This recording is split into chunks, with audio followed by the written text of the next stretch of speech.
Ang pangyayaring ito ay naganap sa pagbubukas ng Susogon Festival noong nakaraang Disyembre 2012. Inyo pong matutunghayan kung anong klaseng politiko itong si Eric Juneda. Bagong politika, kanyang pinambobola sa madlang Sorsoganon, ngunit taliwas naman sa kanyang inaasal.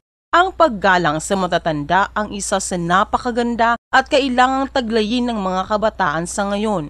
Ngunit pagmasdan ninyo ang ginawang pambabastos nitong si Eric Juneda kay Nanay Evie Escudero na nagbibigay mensahe sa harap ng mga kababayan nating Sorsoganon at kung bakit ni hindi man lang masaway ng kanyang sinungaling na ama na si Mayor Leovic Juneda.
Ang totoong lider ay marunong gumalang at isang huwara ng magagandang asal.